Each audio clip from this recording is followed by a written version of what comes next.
बार फिर inherent powers में आप सभी का स्वागत है। 5 मिनट का वीडियो 1.5 घंटे में अपलोड किया है, मतलब स्पेस खाली किया है। अभी तक आप लोग को इनहेरेंट पावर्स में हम बताए हाई कोर्ट्स के, सुप्रीम कोर्ट का 142(1) समझाया।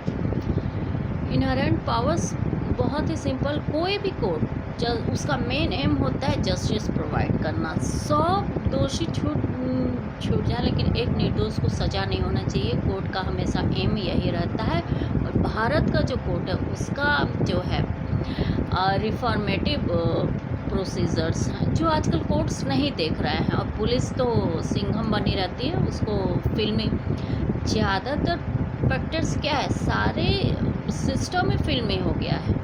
प्रैक्टिकल तो कोई काम ही नहीं कर रहा है, पता नहीं किसको फॉलो करते हैं सब। तो जनरली इंग्लिश में अगर हम इसको डिस्क्राइब करें तो इनहेरेंट पावर क्या है, हाई कोर्ट को लेजिस्लेचर से कोडिफाइड किया जाता है। ठीक, इनहेरेंट पावर्स कोड मिला है जो 148 से 153 तक, ठीक, 400 इसमें 200 या 4 इसको बहुत सिंपल। और 482 वाला जो क्रिमिनल कोर्ट है इसको भी कोडिफाइड 400 सेक्शन 482 में आपको मिल जाएगा। तो इनहेरेंट पावर्स सिंपल वर्ड्स में, the inherent powers of the court are in addition to the powers, मतलब पावर्स जो अभी तक कोडिफाइड होते हैं उनके ही अतिरिक्त जो पावर होता है उसी को आगे जस्टिस प्रोवाइड करने के लिए दिया जाता है इन सिंपल वर्ड्स में।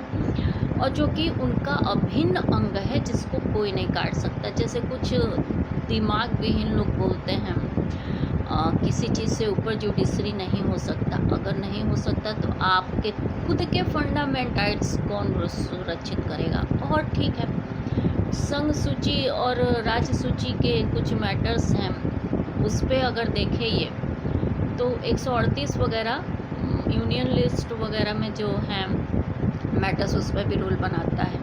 कभी कभी इसका हस्तक्षेप बहुत ज़रूरी हो जाता है। जैसे जम्मू कश्मीर में बोलना चाहिए था, काफ़ी लोग मारे गए जब इमरजेंसी लगा था, पूरा फंडामेंटल राइट वायलेट हुआ था। वो तो ऑलरेडी भारत का पार्ट था, कोई बड़ी बात नहीं है।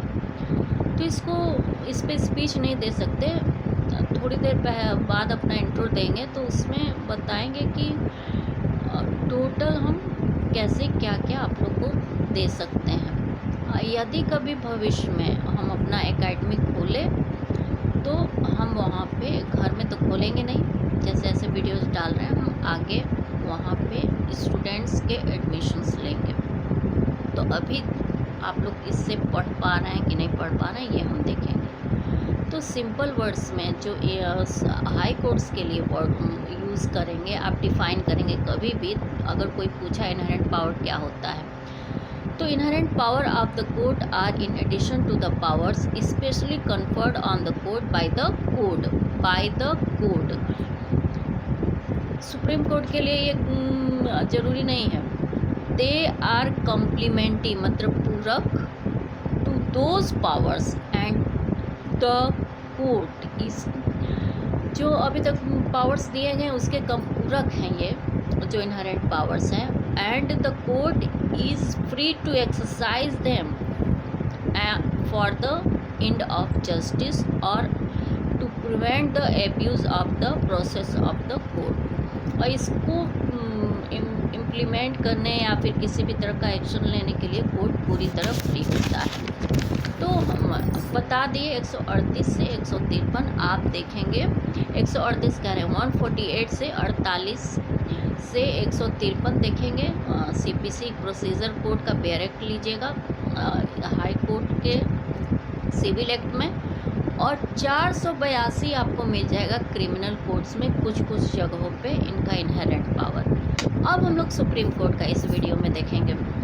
सुप्रीम 142 एक समझा दिए, 142 2 में आप जो है 142 है, empowers the supreme court to make any order for the purpose of securing the attendance of any person, the discovery और प्रोडक्शन ऑफ एनी डॉक्यूमेंट और द इन्वेस्टिगेशन और punishment of any contempt of itself. खुद के खिलाफ किए गए किसी भी कंटेम्प्ट के लिए, पनिशमेंट के लिए ये स्वतंत्र है और ये इसको पूरी तरह इनहेरेंट पावर्स में लिया गया है।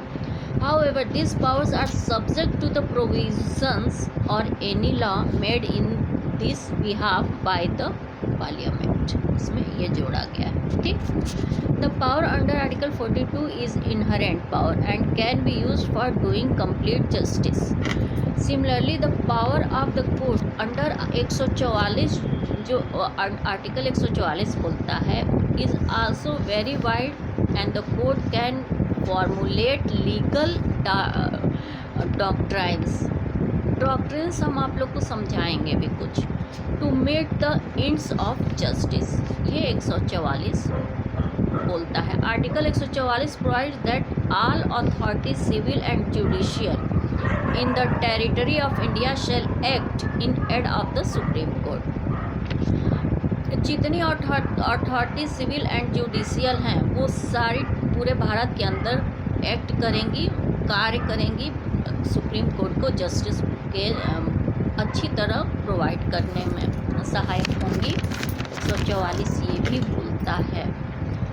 अब आर्टिकल 145 देखा जाए, empowers power of supreme courts भी हम बताएंगे, लेकिन इसको बहुत ज़्यादा नहीं, जैसे making regulate to its own procedure.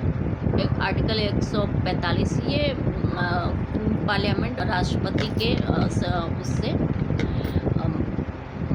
कानून बनाता है कोर्ट्स के लिए अपने प्रोसीजर्स को करने के लिए। Power subject to any law made by the parliament, ये भी पार्लियामेंट के लिए है और अप्रूवल के द्वारा ही बनाता है प्रेसिडेंट के। इनहेरेंट पावर फंडामेंटल राइट्स पे है। 102 है सुप्रीम कोर्ट का, जैसे अटेंडेंस, सिक्योरिंग जस्ट अदर ये पर्सन का अटेंडेंस, डिस्कवरी या प्रोडक्शन ऑफ एनी डॉक्यूमेंट है, पनिशमेंट है। ये सारी चीज़ों पे अभी जो निशिकांत दुबे का केस था वो केस इसी के अंतर्गत होता। उसके बाद कंटेम्प्ट ऑफ कोर्ट एक्ट जो 1971 बना हुआ है उसके अंदर वो भी कॉन्स्टिट्यूशन के इसी पॉइंट से उत्कृत होकर वो पूरा बनाया गया है। कंटेम्प्ट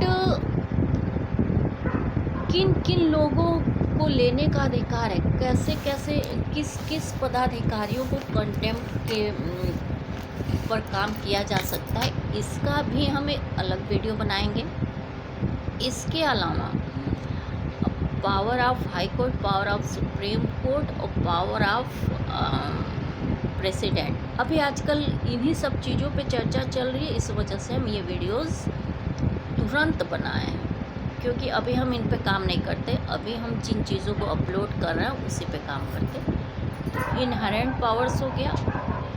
स्टूडेंट्स को पढ़ना हो तो इसे सब्सक्राइब करें, समझ में ना आए तो कमेंट करें, और जहाँ समझना है आप लोग बताएंगे, हम उस चीज़ को स्टडी करेंगे अच्छे से। जो चीज़ आपको नहीं समझ में आती है हम एक्स्ट्रा अच्छे से समझाएंगे। तो इस चैनल को पढ़ने के लिए सब्सक्राइब करिए। और एक और बड़ी बात, जो चीज़ें हम कॉन्स्टिट्यूशन का बता रहे हैं वो जीएस में भी पूछते हैं। इंडियन पॉलिटी में 10 से 15 क्वेश्चन ज़रूर उठा लेता है, जो कॉन्स्टिट्यूशन और नेशनल मूवमेंट और ये सारे आर्टिकल्स वगैरह सब चीज़ों से पूछा जाता है, जो जनरल स्टडीज़ होता है। तो इसलिए इसको और पढ़िए। और मेंस के भी जीएस में आ जाता है कभी कभी।